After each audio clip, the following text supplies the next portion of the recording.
Hello everyone, Resonic the Jug Gamer here, and welcome back to Katawa Shoujo. Now, last time, we pretty much got caught up on what all we need to do. Most of this video is actually going to be on Vin's part.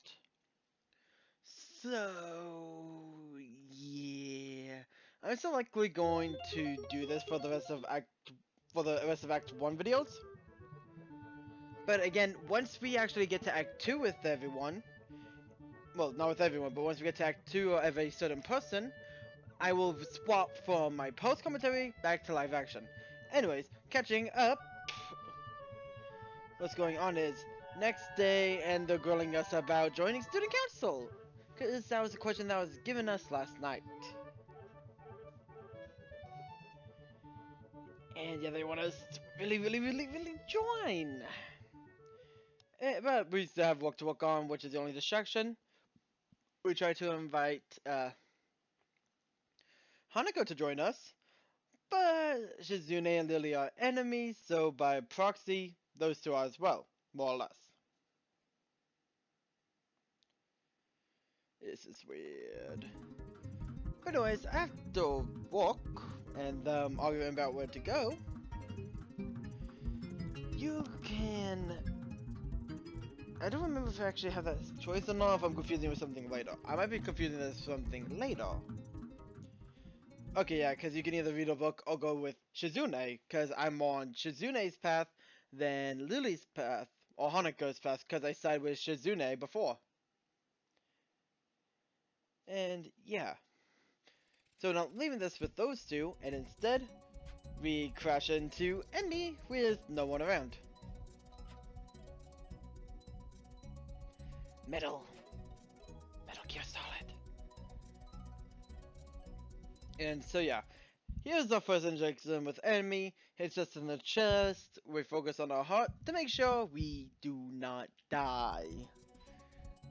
Honestly, we really do not want to die. But of course, we're fine. We just got on the wind knocked out of us. And this is a new scene, but I'll go over it during Shizune's route, since I'm pretty sure it's the same. Or more or less the same. And even this scene is not too different from Lily and Hanako's. Just Shizune is reprimanding her instead of Lily. And off she goes.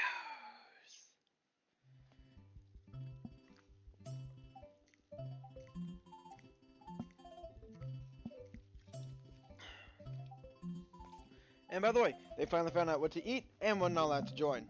I'm pretty sure if we joined student council, we would have joined them for it, though. Which is kind of sad, but oh well.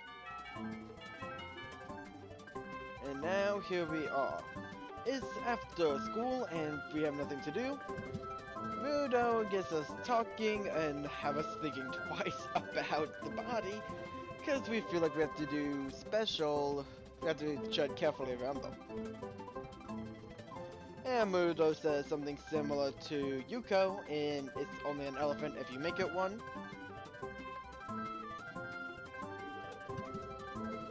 And Misha, who conveniently needs help, even after being volume controlled. Festival is in trouble. They're running out of supplies. They need plywood, and there's nowhere they can be found. So Mudo sends her to another teacher and have us go get the rest of the other supplies.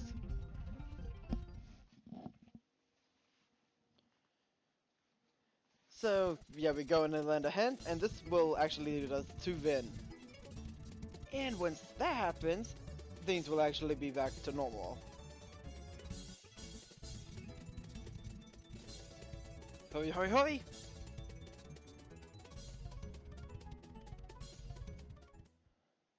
The classroom closet doors are designed belonging to close 3-1 and 3-2 on the right side, and 3-4 on the left side, each door looking exactly the same. Further down the corridor, still with identical doors, are rooms that I don't think were used for classes. I guess that the art room is not a classroom as such. I carefully push open the furthest door and peek in. It's a classroom, but it seems rather badly kept and not in use. Am I in the right place? Desks and chairs are all around the room. A thin layer of dust settled on them. Some of the easels in the corner, or at least it looks like it's the right place. The room is flustered in sunlight from the big window, shadows creeping all over the desk.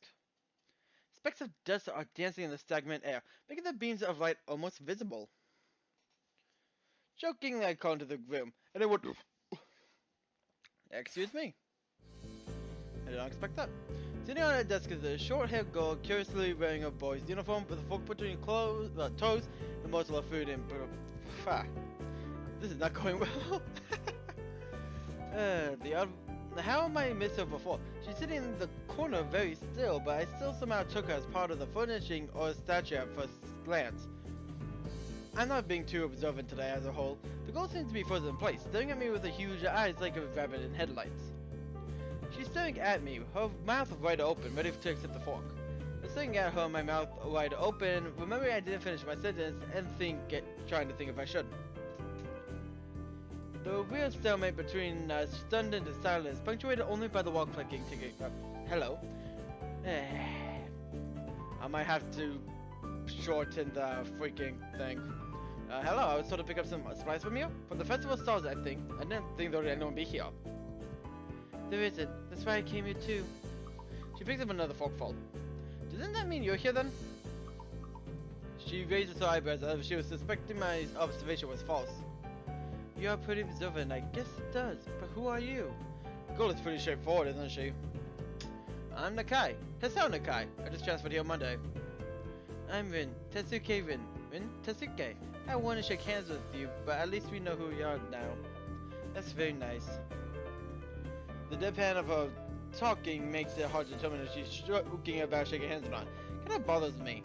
Joking about these matters don't feel appropriate at all. I'm trying to figure out what's appropriate and whether this girl is. She seems to have lost interest in me and now gazing yearningly back at her food. Brother, if you want to see this without so much failure, again, watch the first run. A lot of this is clear from there. Go right ahead, but lunch? School's already over for the day. What would you use a word then? There is no word for a meal you eat after lunch but before dinner, right? Bothers me too, but I don't really know what I should say. I don't think you're supposed to eat a meal between lunch and dinner to begin with. But I'm hungry now, and a delicious boxed lunch would go to waste otherwise. I have curry. It's very delicious. Which wants decisiveness, Rin once again picks up a fork between her toes, and at least with much less than politeness, she points it straight at me. So, Dakai, what brings you to this place? Like I said, I was looking for things. No, the school. From the outside, you look fine. You have a problem inside? Get to a full stop. I'll read my mouth, but not getting a word out. I can guess. I'm good at guessing. Better than most people. Rin cuts me off before I can remember a question or skid around it somehow. I don't know which I would have done. I froze in front of these issues again. Haven't told anyone about my condition, and maybe it was because it hasn't really came up. I do get the feeling that I'm not making issues of this in the first part of the social code here, as the teacher said. Wonder if the people around here could relate. Probably not any better than a normal person would. I can't relate to Shizune's circumstance, or Lily's either. Naturally, while I go through this in my head, Rin keeps considering what my condition could be and an overly complaint look on her face. She puts her fork between her lips and leans back, looking at the ceiling as if the answer was written up there. A beam of light illuminates her face from the window side, creating a mask on the dark side of the other side. I don't think there's anything on your head, and your guess would be boringly ordinary, like this lunch of mine, and less delicious. The problem must be in your pants. This messed up Sherlock Holmes kind of statement, and the sheer lack of tact was delivered catches me completely off guard. I think I might reel back even physically as Rin's eyes widen in revelation and astonishment. So I was right. There's something wrong with your tackle, isn't there? Still partially in shock, but recognizing the need to reply something, I spit out the first thing I can think of. No, nothing like that. I have a heart problem. Arrhythmia. I said it. Well, I blurted it out, but I said it. The girl in front of me purses her lips together and glows at me, looking very disappointed. How boring. Trouble in your pants would have been more scandalous. What's with that reaction? I'm sorry to let you down. I forgive you. Just, I collect people and the person with, that kind of problem would have been really great. collect people? People with different problems. So you, like, go around asking people what's wrong with them? Pretty much. I see. With little left to say, Rin resumes her lunch and the conversation dies away. But I keep thinking about what she said. It's the first time I told anyone else about my condition. All the other people have either known about it already or heard about it from someone else. Or I didn't even know about it, like other students here so far. Should I have told it a natural part of the introduction, as it was expected of me? Hey, I'm Misha. I have a very serious heart condition. Is that how I'm supposed to go around introducing myself from now on? As if our disabilities will define us? What a disgusting thought. Maybe this Tezuka girl is just a natural interest. I walk to the back of the room to pick up the items on Misha's list. A chance opens to study Rin from the corner of my eye. Her hair is a bun, almost orange and cropped short. Like hair would have been possible with her no arms. Ray's uniform lack of arms make her look very thin, almost scrawny. She's not particularly pretty, except for her murky green eyes, which flicker restlessly, but the problem is I either have to do a retake or I need to get better at this. She moves her feet almost as deftly as a normal person would move their arms. However, I can see this sight could discomfort people, especially while eating. Makes me feel a bit uncomfortable at least. I started to think about the word unnatural, but it's too late now, isn't it? I keep searching the cabinets and shelves for Misha's things, but after enough time passes, something grows too uncomfortable, so I try to force some conversation out of this strange girl. So, do you always eat alone? Or do you get the occasional visitor? Visitors? Maybe I'm my first occasional visitor, but I don't want to eat alone either. Sometimes I eat with a certain person on the roof. She's not horsing around. Horsing? She likes to do sports. Oh, and that's all I can think of to say. Both of us fell silent again as Rin focused the last bits of her meal into her mouth. I looked down at my haul and double-checked it with Misha's list, since I have everything except plywood. So I think I have all the things now. That's very nice for you. Don't feel obligated to stay. I was about to take a nap anyway. You need to do whatever you are going to do with this stuff anyway, right? Or perhaps you'd like to watch girls sleeping. I'm not sure what to make of this, but Rin looks serious. Even if I did, I think I have to get big going. I'll catch you later, Tezuka. You can call me Rin. I feel that our relationship at this point is good enough to want this much. I was already turning to make my exit, but she draws me back in. Fine, then I'm Hasao. Then you are... Rin looks at me hard in the eyes, that entire feeling you get when someone stares at you that isn't there. It's like she's actually not looking at me at all. She blinks a couple of times and I can't figure out why a pause like this just popped between us out of nowhere. See you later, Hasao. There's something like a tiny smile in their face. Maybe. Quietly back out of the room. As they shut the door in front of my face, I whispered to myself, what an intriguing person. From this side, I heard a muffled sing-song voice. I heard that. What did she hear? I jumped at the sudden appearance of Misha, who I had not heard approaching despite the completely empty hallway. Somehow she had got into jumping distance of me without making a sound. Creepy. People reminds me that Kenji is another theory about a global feminist conspiracy, but I pushed that thought to the side. Shizune, standing slightly by Misha, looks aloof as she couldn't have heard the remark that drew Misha's attention. Misha is visibly excited. No, wait, more importantly, who's in there? There's no club meetings today. She tries to curiously peek past me, even though the door prevents her from seeing it anyway. What are you doing here? You took so long that we had to come check what's wrong. That's no good, Hee-chan.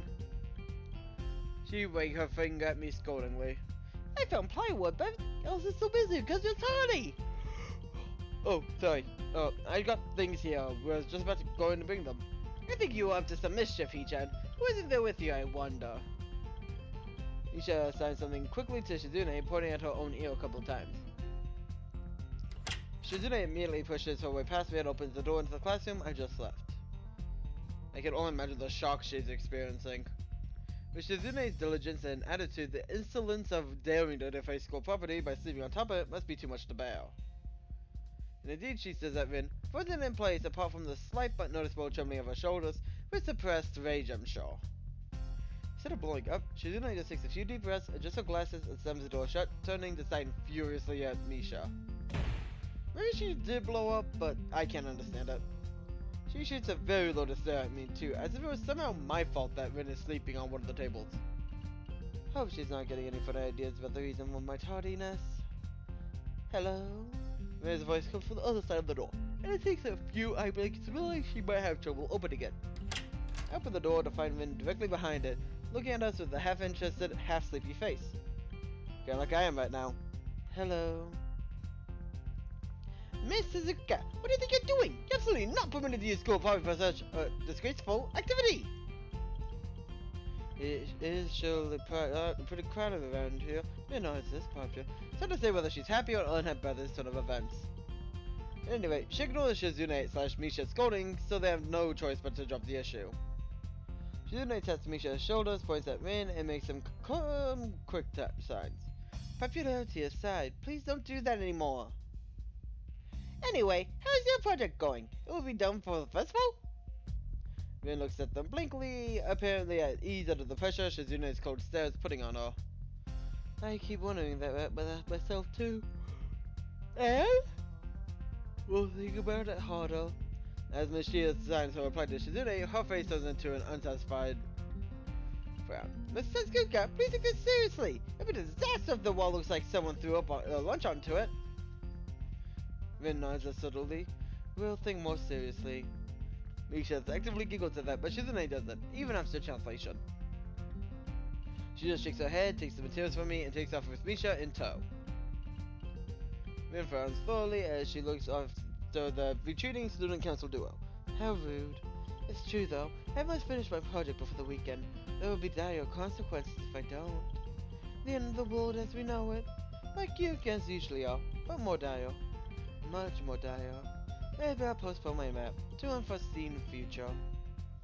I'm about to ask what project she has and what these possible consequences are, but she walks back in the classroom. Since you have nothing to do, would you give me a hand? This paint can doesn't fit in my bag, but I need it. She kicks lightly at a huge can of paint that's lying on the floor next to the table she was sitting and sleeping on. Let's add a dull clang. Being the gentleman I am, I naturally pick it up. Heavy. Sorry for the yawning. And with that, she takes off the hallway, with me and the paint can following since there's little choice for either of us. The hallway is quiet and empty now, Shizune and Misha gone, so we too leave towards the stairwell to the other end. Every 5 or 15 or 20 steps, I have to change the can from one hand to the another, because the thin handle cuts in my palm. It keeps my arms from tiring too fast. Rin strolls on behind me with an uneven pace that I have trouble matching. Or maybe I'm walking weird because of the extra weight. Seems one of us is constantly walking too fast or too slow, and I can't figure out which. 2 flights of stairs below, trouble appears in the form of the head nurse and his fox-like grin. Ah, Mr. Dakai! What a happy coincidence! Tsuka too, of course. He nods courteously to Rin, who does not acknowledge him back, then turns to me because it's obviously it's me who has business with him. There is something I forgot to mention on Monday. I nod and I impossibly because I can't even begin to guess what I forgot. For now, this handle delving deeper into my skin doesn't make me enthusiastic about this interruption either. It's about your medications.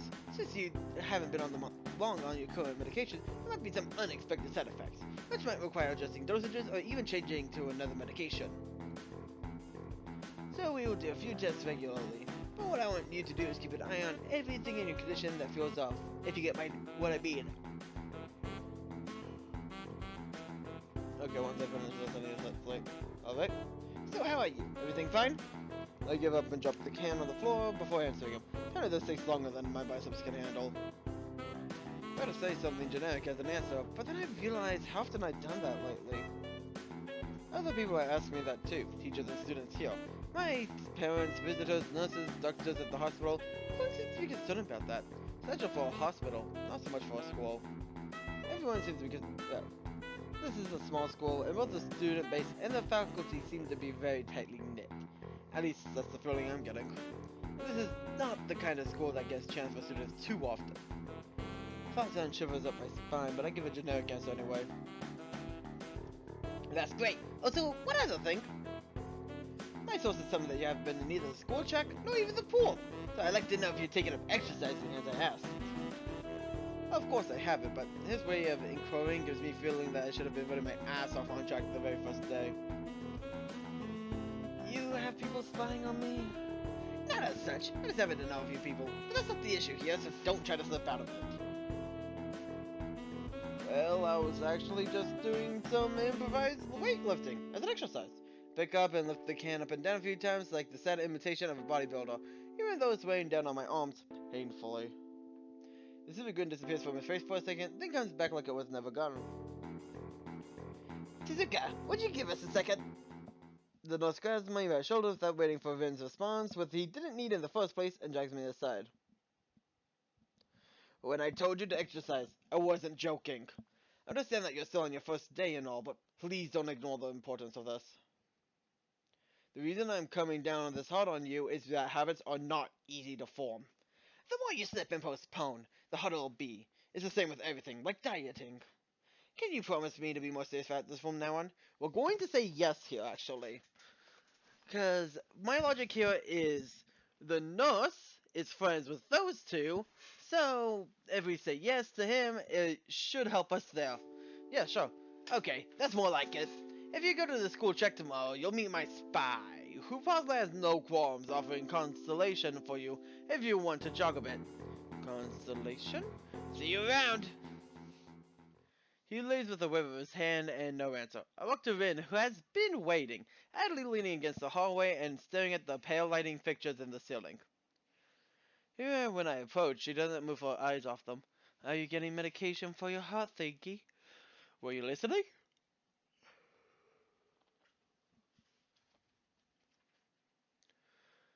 But even so, I don't want anyone to start talking about it. I just met her. I don't know her. It's not her business. No seems to be happily ignorant about confidentiality, too. Talking about that kind of thing in public. It's not Rin's fault, though, is it?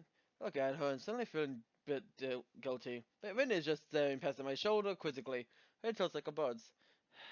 I don't know why this is so hard for me. It feels like there's some implacable lock that prevents me from being more upfront about this. Yeah, they're for my heart. Will they make you better? No, not really. They just make me a little less worse. Marion keeps looking at me for a while longer as she says neither says anything further, nor displays any kind. I'm thankful that she doesn't, but I still know quite used to this. The hospital is easy, but I still haven't had my feelings sorted out by having to live a normal life with this disability. We leave the main building and Vin leads us onwards towards the dorm. We stop at a small patch of greenery in front of the dorm building. The dorm is built on a slightly elevated ground, with a wall and a few trees that everyone has a circle around every time they come or go. It's probably the only inconvenient design in the school.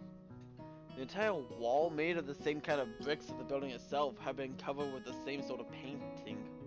Most of it is still mere sketches, the quick lines drawn with black and white against the grey, plastering that covers almost the entire length of the wall. But some places look a bit more finished. There are human faces and legs and hands. I can't quite say what the painting as a whole might portray. Stacks of which seem to be paint cans getting arranged in piles on the ground beside the wall. See, the left side is hardly off the ground yet. It's because I couldn't get in the mood yesterday, so I gave up and went to meditate instead. Then it was suddenly morning. I have to work on it. The guys from our class are helping with the negative spaces, base services, whatever, which is a problem. It's easier to paint if there's a lot of people with hands. The reach is better and is faster too. She goes on a tangent of a tangent, waving a little with her arm or whatever of it there actually is. Demonstrate even though I get the point already. The white cotton of her sleeve flaps her in and it makes me think it could look sadder than it does. But it makes me feel out of place, like every tangible moment of the student's base. Special properties has in the past few days. School doesn't notice my dreary feelings, of course, or the fact that she has lost me a while ago already, and just keeps on blabbing. So that's why I'm trying to figure out if there's something I need to figure out, and then figure it out before it's too late and all hope is lost. Why would the hope be lost? Because paint has to be painted, and it has to dry, and it has to be painted over with another kind of paint. It takes time. So finally stops, apparently thinking, I think it's best to start from the top. So this is your project? You did this? Yes, yes. All of it? Yes. Nice, but somewhere with my words, suddenly feeling like I'm walking straight into the minefield of political incorrectness. It's okay, you can say it. I probably won't get mad. I blush really hard. I don't really know what to do to say is the right thing, if any. It really feels like I'm more sensitive than Rin is, though. This is really awkward. Don't you want to ask? How do you paint without hands? See, I'm an easy person to talk to, right? With my feet.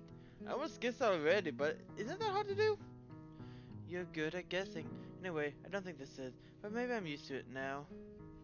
I can't get my mind around the fact that she's going to be an artist, but seeing how adept she is while using her feet to eat, I figure pain might not be a problem either. Neither of us have anything more to add to the subject. The afternoon light works well. I'm afraid it would be too flat if it's like some... After that, I think it's actually pretty interesting. I wanted to see what it looked like in dim light. Do you think it's flat? Well, paintings tend to be flat? Not like that. Flat, like some people are. No substance, no meat, but there should be some. I know if you go to... Okay, I get it. But I can't really tell. I'm not that good with art. I can't name it an artist or artistic terms. So I don't really have anything to say. She shrugs off her shoulders, saying, suit yourself. I didn't think that I'd get any actual work done, but it'll give me a hand with the paint. I could do a little more before it gets too dark. I wanted to get a halogen lamp like the ones they have used at sports tracks, but there aren't any. Rin is sure to quick to recruit my help, as well as Shizune. This makes me feel like the festival is such a big project that every pair of hands is needed. Why not? I'm not sure if I could be of any help though. It's just mixing paints. You could do that, probably. Do you have motor control problems? Like, those people have some? That I know of. I get it. The other thing has nothing to do with it. She gives me a sly look for no reason. No, it doesn't. Let's do it then. Okay, so she sits on an empty box and very naturally picks up a white brush between her toes of her bare right foot. I put a few of the cans and pour some of the continents into shallow bowls for mixing. The thick paint flows lazily into the can of the bowl, like a soap. I mix them, creating funny, hypnotic-looking swirl patterns that melt quickly into each other to form a new monotone hue. Running different brushes is easy enough, but mixing the paints to be the exact tone this girl is apparently singing in her head is a frustrating ordeal. She wants precision down to the last milliliter before she is satisfied, but her instructions are add half a splash of green, crush down to pick up the can of bright green, the other green, this green. I carefully pour some of the other green into the mixing bowl. No, that's almost the whole splash. More white. Is green a good color to add? No idea. You're the artist here. A hint of smile appears in the corners of her mouth. Do you like the lack of an opinion? No, it's just I have no idea. It's okay, because I got an idea. Add more white.